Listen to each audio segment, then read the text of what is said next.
This is something that has happened before, right here in the Bronx, in the West Bronx, almost 2 years ago. And so this is something that I've experienced before as borough president, and the mayor as well. We were on scene there. And we know there are a lot of questions, and we will make sure we answer every question. When this happened earlier this morning, many people had already left for their day, going to work in other places. Children were in school. And so over the next several hours at the evacuation center, we will make sure that residents are provided with food and other necessities as we ensure that the inspections are done in an efficient manner to make sure that both short-term and long-term goals are met when it comes to the safety of the building and the residents here at Mitchell. So once again, Mr. Mayor, thank you so much, and thank you everyone for being here, all of our agencies. This is an all-hands-on-deck moment, and we avoided a major disaster here. Although there is a lot of cleanup, I'm so grateful that no one lost their life. No one is in the hospital, and that is important to be acknowledged. We will learn through this investigation what happened, and we will make sure that measures are put in place to support all the residents and families here at Mitchell. So thank you so much to everyone for being here. It's so important that you recognize that we are all working together and collaboratively. I want to acknowledge and bring up our New York City Council Deputy Speaker, who represents this district, Diana Ayala.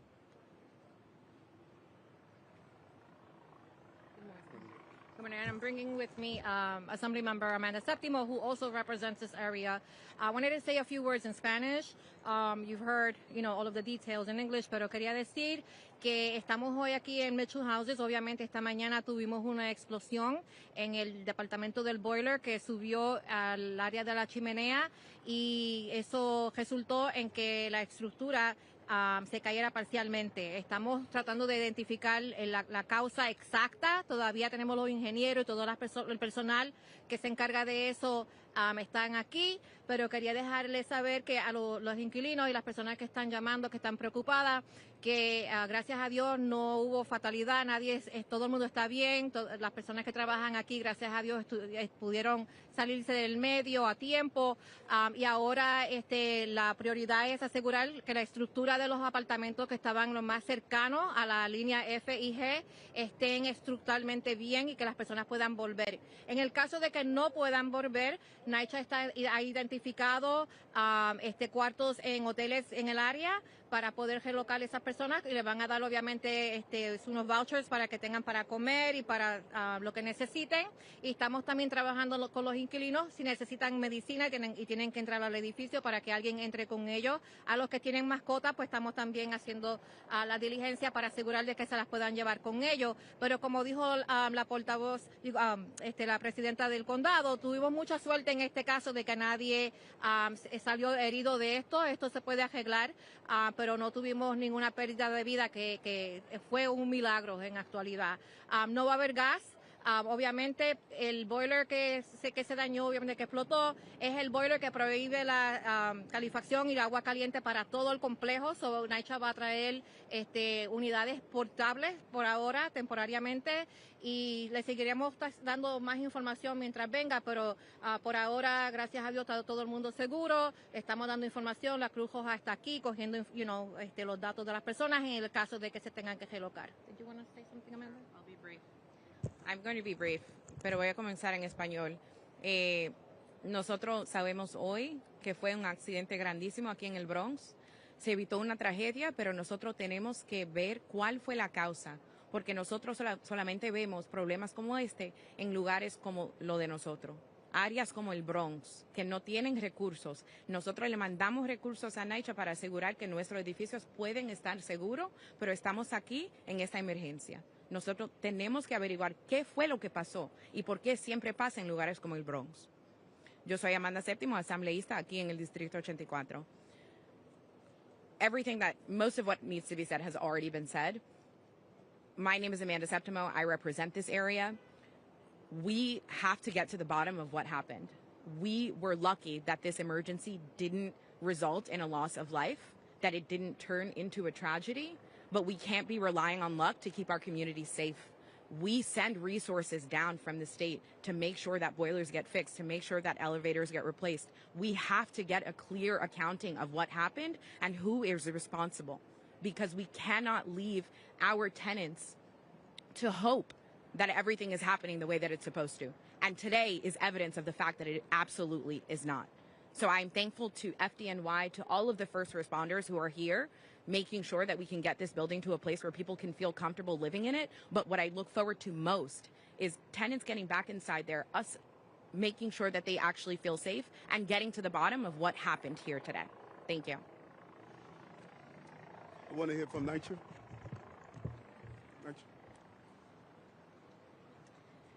Thank you, everyone. I'm Eva Trimble, the Chief Operating Officer at NYCHA. I just want to reiterate the thanks to this interagency initiative this morning has been truly tremendous, the support we're getting from all the parties, NYPD, Con Ed, and of course FDNY, who is first on the scene. We are working closely with them on the investigation, but most importantly, we are working closely with our residents. We have significant amount of staff here on site right now, working with our residents, going door to door, making sure they have the services they need, and we'll continue to do that all morning and throughout this situation. Thank you. Thank you. Up to the top. Who you calling? Mm-hmm. That's part of the investigation to determine if there was a gas leak here. The federal government shut down today. Was that going to have any impact on the repair efforts in this building? I think specifically FEMA, HUD, or any other federal dollars? No, the repairs are going to take place no matter what, and we're doing an analysis of the impact of the shutdown on the federal level. But that has something to do with making sure that this shoring up the building where the explosion took place and doing the repairs.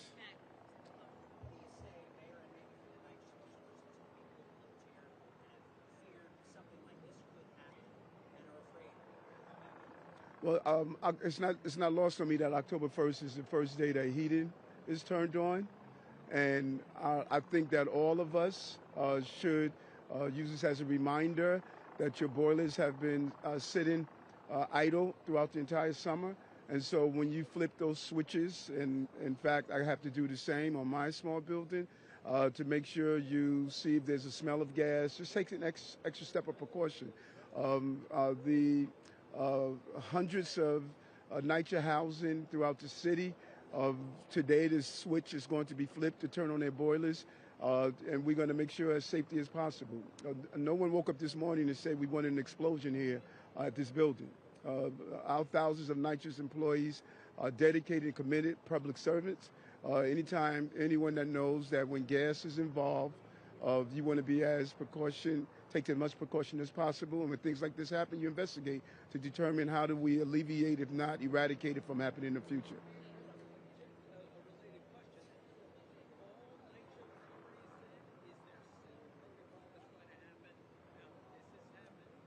You want to speak about that, NYCHA? Did you hear the question? Yes, I did hear the question. Thank you. So to be clear, NYCHA tests all of our boilers throughout the summer ahead of heat season. We do a summer overhaul that actually starts in the early spring to make sure the equipment is ready for the heat season. So we have to wait for the investigation to see exactly what happened here in order to figure out how we prevent this from happening again. Yes. How long do you expect it'll take before you know whether or not it's safe for the residents of this building? Are we talking about now, hours, a day? And then the other question is, was there work going on recently with that boiler? Was there, I'm sorry, the second part? Recent work going on with that boiler. So let's find out the recent work. And is Jimmy here? Commissioner Adams? Are you doing the structure aspect of how long it takes to get back in the building? Yeah, well, I mean, we're going to regroup as a team later in the afternoon, 2 o'clock, 3 o'clock hour, after we've had some assessments. Our DOB team is in a complementary role. We have our emergency response team. We have our forensic engineering unit to partner with our friends at NYCHA to walk the buildings. We'll have a better assessment about all of it in the early afternoon. In terms of the question of work being done, my understanding is that work was being done on the boiler. I don't know if our friends at Fire or Con Ed want to speak to that. A permit was pulled and work was being done on it actively. I have a follow-up. My understanding is that there was a partial structure around this building issued in June. Did it have anything to do with what? We have our team back at 280 going through the records on all of these buildings, and there are some open violations. but we don't know at this time if they have anything to do with this incident. We come here often for sidewalk sheds or elevators. There are 3 open violations on boilers, but those were for non-safety related defects, and I just urge caution that we don't jump to any conclusions that they are related. We don't know if they are or they aren't. We certainly will certainly let everyone know as soon as our team has done its full assessment. Wait, hold on. She's going to point to who we asked the question. We're not going to call out.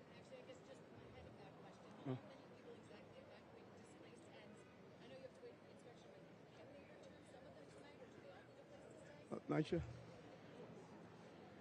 So the investigation is still going on. We have DOB inspectors as well as structural engineers going door to door, going through every single apartment. Right now, this morning, FDNY evacuated the F and the G lines, but those are the only people right now that are evacuated from the building. So we're going door to door to ensure the structural integrity of those units, as well as inspecting the basements and roof and other parts of the structure to ensure there's nothing wrong with the building. Until we know the results of that investigation, we really can't say what's going to happen next.